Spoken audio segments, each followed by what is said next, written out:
Kung nais nyo po mga bossing ko na lumebel up ang inyo pong swerte at kayo po ay lagi na lamang iaadya kung sa lagi kayo ay suswertihin, mainam na gamitan nyo po ng ganitong mga pamamaraan mga bossing. Kayo po ba isa sa mga napapansin po ninyo na kayo ay masipag naman na tao pero lagi pa rin kayo minamalas? Asya, kung ganyan ang inyong pakaramdam, huwag nyo po yung pagtiisan. Marami tayong pwedeng gawin. Bukod sa panalangin ng taimtim, kayo pa mga bossing ko ay gumawa ng ganito sa umaga mga bossing. Kayo po ay kunin nyo ang barya sa inyo pong pitaka, sa inyo pong bag. At pagkatapos mga bossing ko ay kumuha ka ng isang butil na bawang. Makakatulong po ito upang sa ganon, imbis na kayo po ay lagi minamalas, ay mapapasin ninyo na gagawa nyo ang mga bagay-bagay na hindi nyo inaasahan na dito pala kayo ay magiging matagumpay. Ito pala magiging dahilan kung bakit kayo ay magiging matagumpay.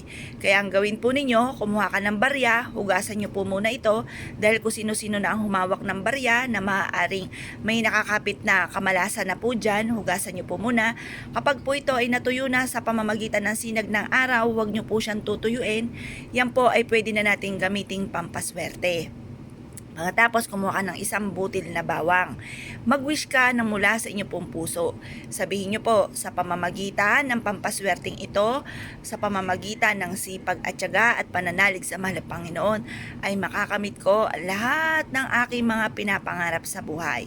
Siksik-liglig at umaapaw at maraming blessing ang darating sa akin. Ganon ang mga pag-wish na walang gamit na sana, direct to the point.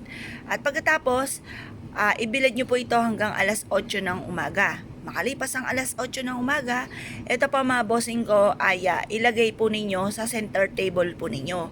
Ito po ay makakatulong para makapagtaboy ng mga kamalasan. At ito po mga bossing ko, halimbawa, 'di ba, lumabas ka ng inyong tahanan. Or kaya yung mga anak po ninyo pumasok sa school, pumasok sa trabaho.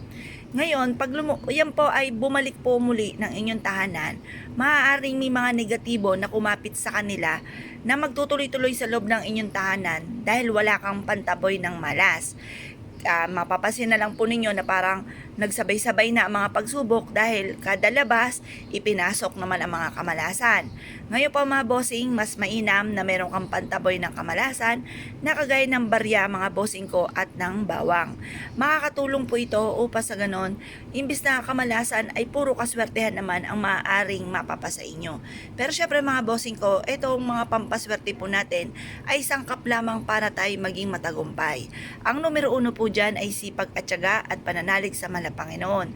Kaya lang, misa may dumarating sa ating pagsubok na masipag naman po tayo, madiskarte, hindi nakakalimot magdasal, pero nadadali pa rin ng mga kamalasan. Kaya dyan naman papasok mga bossing ko ang ating mga pampaswerte. Kaya kung kayo po'y naniniwala at nais nyo po itong gawin, subukan nyo po ito at proven po ito na napakaswerte. Kaya kung kayo po'y naniniwala ay siya mga bossing at gagawa ka rin naman, good luck po sa inyo po lahat.